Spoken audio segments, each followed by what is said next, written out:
before it became a household name. Back then, it was just a no-go. The Sony execs were like, we are not a toy company, and we are not going to get into this business. Before it dominated the world of gaming, Sega had managed to capture 52% of the market in both Europe and the United States. it was only an underdog, thought up by a man with a vision. Ken is, I guess you could call him a genius.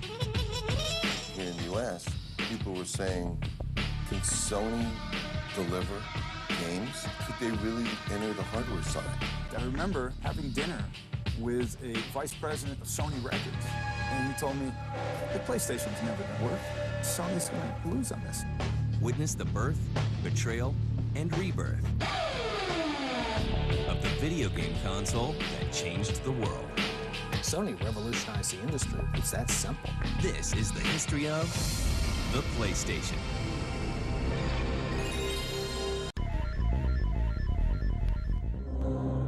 In the aftermath of World War II, a company named Sony helps the people of Japan rebuild from the ashes. Sony is a classic post-World War II success story in Japan. They started making cassette recording machines. They created a small cassette player that played back and recorded stuff off the bat, and that was the beginning of Sony Electronics. Innovative products such as the Walkman helped Sony become one of the most successful electronics companies in the world. Well, whenever people talk about Sony, a lot of people think about the Walkman. The Walkman was definitely Sony's first consumer product that really exploded.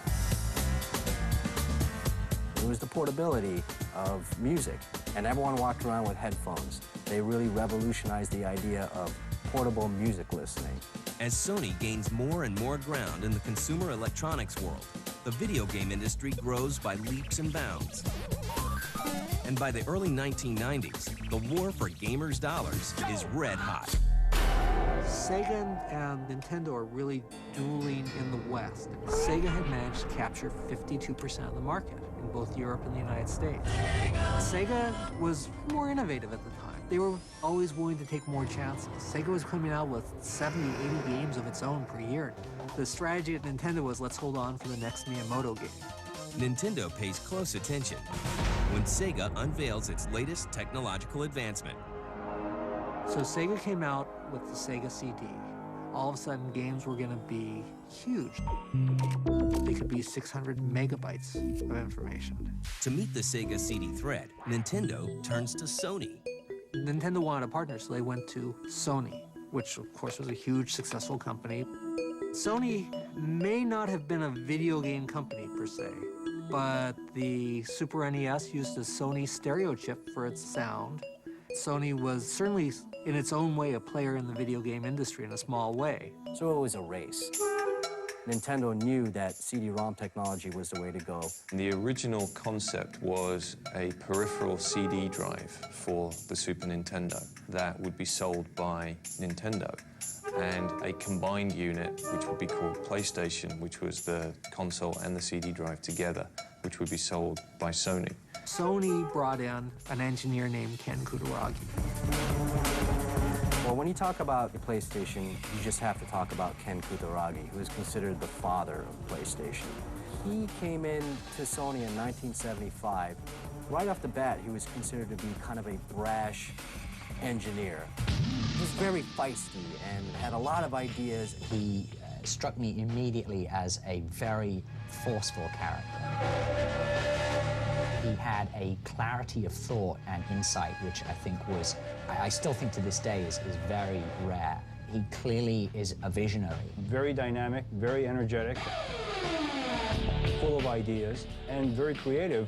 He's known to be a fantastic engineer and a brilliant person on the engineering and technical side, but that's just the half of it. I met Ken Kutaragi once. It was not like you were looking at an executive who was buttoned up. We were looking at a guy who was in the trench, who was clearly an engineering mind and was resolving problems.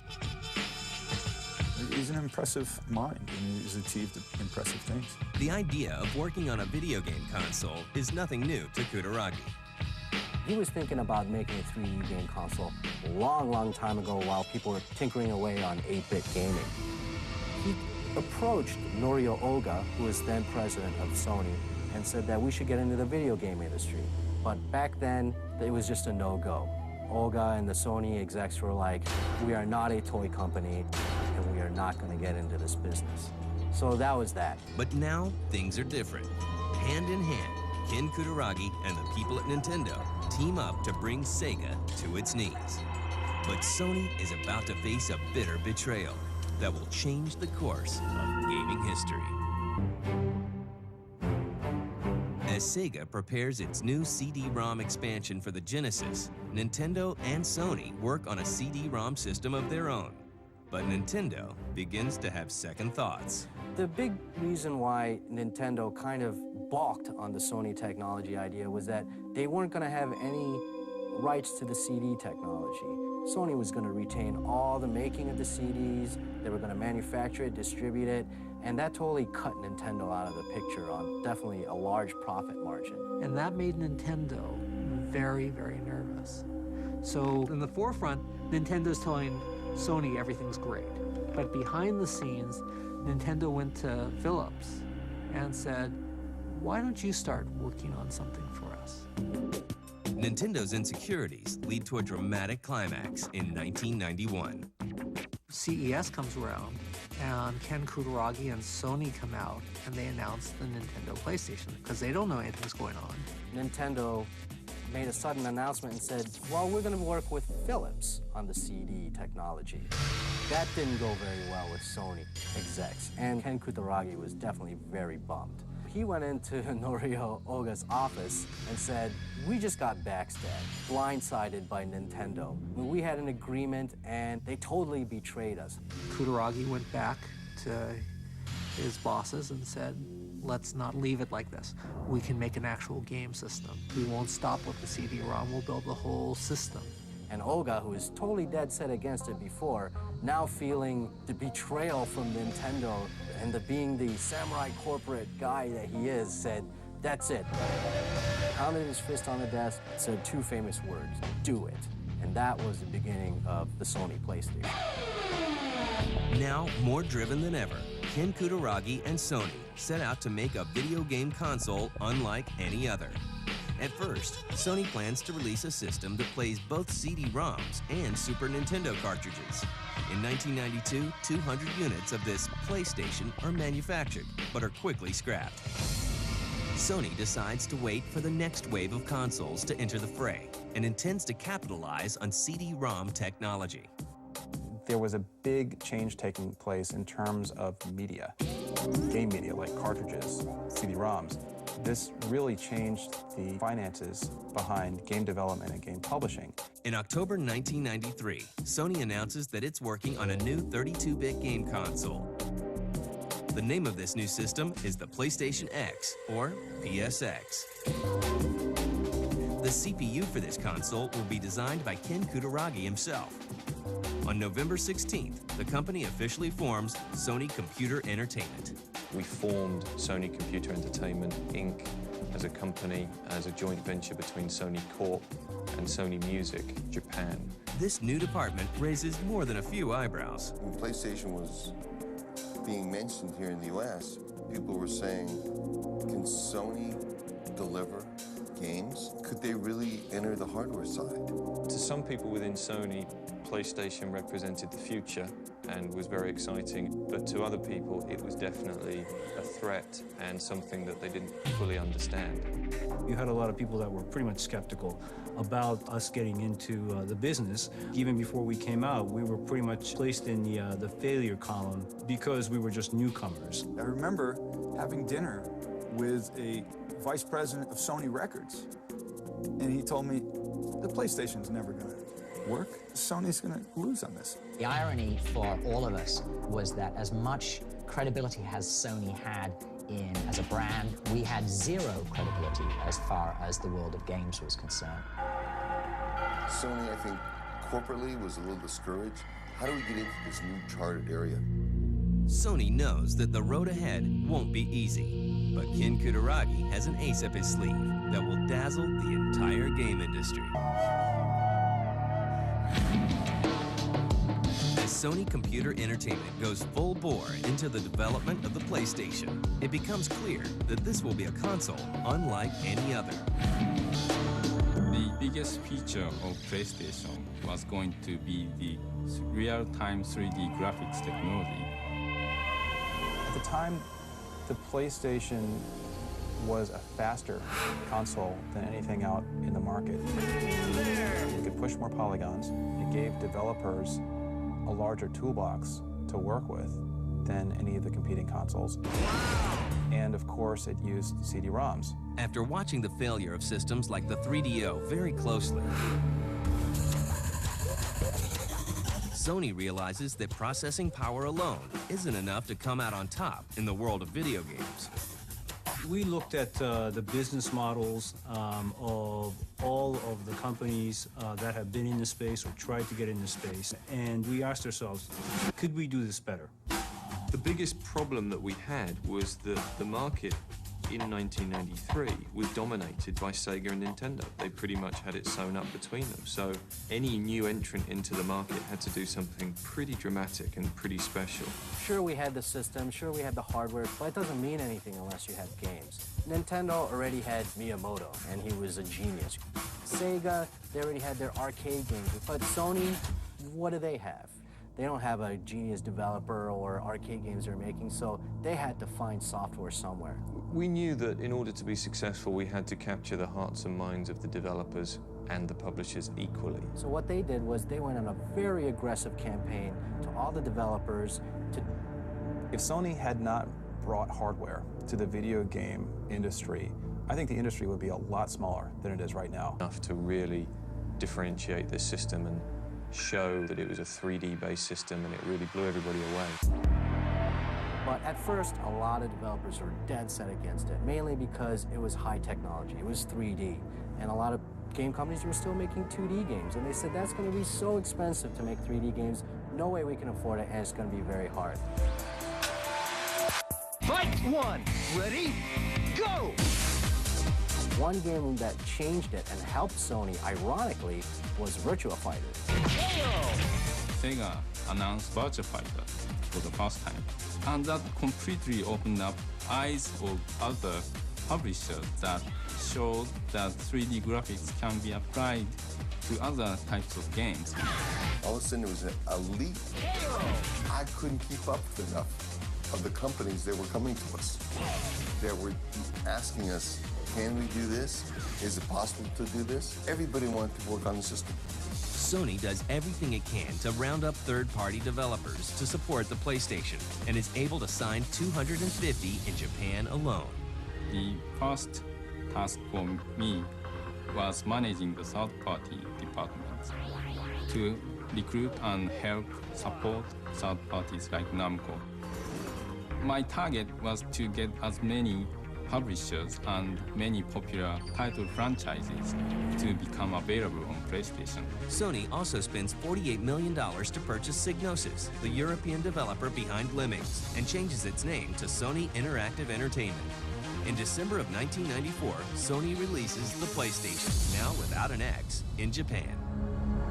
The success in Japan was almost instantaneous. Another 3 months to get to the million mark in Japan. And I remember the then chairman of Nintendo saying that if we ever got to 1 million units, he would resign because he clearly knew nothing about the games business. It took him a few more years to actually get around to it, but I thought it was a great statement. The next step is ensuring a successful launch in the US and Europe. To pull this off, Sony spares no expense. The Japanese giant spends a rumored $4 million for a booth at E3 in 1995. Sony also kicks off a huge marketing blitz to raise awareness for the PlayStation. The marketing strategy was very clearly defined from the beginning that we needed to appeal to an older, more sophisticated audience. We also had a very smart bunch of people in our marketing department who recognized that everybody really wants to be 19. If you're 12, you want to be 19. If you're 25, you really want to be 19 again. And so what they did was they targeted 19 as the communication tone of voice. Another thing that I think was really key to establishing that credibility for us was the idea that gamers wanted to work a bit harder at deciphering messages, you know, teasing a date like 9995, playing with ENOS, which was essentially Sony spelled backwards. Sony was saying games are a lifestyle, and we're going to promote and work it from a lifestyle perspective.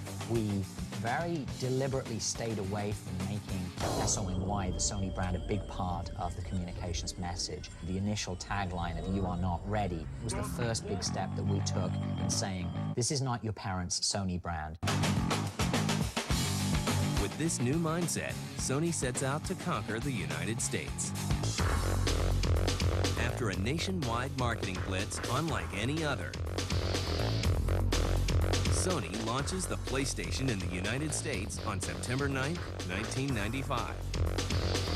The first day, September 9th, I felt really like, oh, we did it. But it was not really a huge amount of numbers in the first year. It's like only 800,000 units. The initial launch of the PlayStation was a real happy day for me. It just was overwhelming. For a relatively unknown company, at least in the video game business, to get that kind of enthusiasm from day one. The original PlayStation, I think, really touched a nerve. I think part of that was down to the product itself. It's a great hardware device, and they lined up some great software, and I'd like to think we did some nice marketing as well. The controller of the PlayStation, like, it's unbelievable. It's just perfect. The PlayStation picks up more and more sales thanks to powerful hardware and a collection of exclusive games and other hits. We had Ridge Racer as a driving game. Okay, the final lap, hang in there! So we had a driving game, and then I wanted a fighting game. So I went out and hunted for that. I found Toshinden. And if you look at the sexiness and the appeal of what Toshinden was about as a fighting game, it was fabulous. It was a major, major hit. In 1996, we came out and launched Crash Bandicoot. Crash Bandicoot was a terrific launch title. Defined PlayStation as a platform. And it was about a year or so after the launch of PlayStation. One of the executives at Squaresoft said he's going to make Final Fantasy on PlayStation.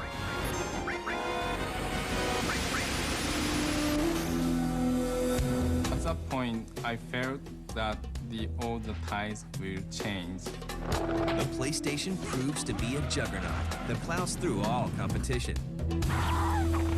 The Saturn launched before PlayStation in 1995, which was the wrong time to launch. Also at a very expensive price point. I believe it launched at $399 versus $299. The PlayStation launched and did not have very good games. But it was around Thanksgiving and going into the holiday of 1995 where we started getting reports that the retailers were just not going to have enough PlayStation units to last them through the holiday selling season. It really turned into a feeding frenzy. The success of the PlayStation goes beyond even Sony's expectations. Eventually, the success of the PS2 kind of like brought the PS1 era to a close. But you can still walk into Toys R Us and buy PS1 games. The PlayStation has changed the world of gaming as we know it. If Sony had not brought hardware to the video game industry, I think the industry would be a lot smaller than it is right now. Before the original PlayStation came out, the media perception of the video game business was that it's basically a toy for kids. But we saw the PlayStation as not really a platform of entertainment for kids, but really an interactive entertainment platform for everybody. Sony revolutionized the industry with the PlayStation. It's that simple. They started off as an underdog, and in 10 years have managed to own over half the market, and that's just incredible. There are now over 35 million PlayStation 1 machines in the US and Canada combined. which puts us at an unbelievable household penetration rate compared to other game systems. And I think for many consumers, PlayStation equaled gaming. Today, Sony remains #1.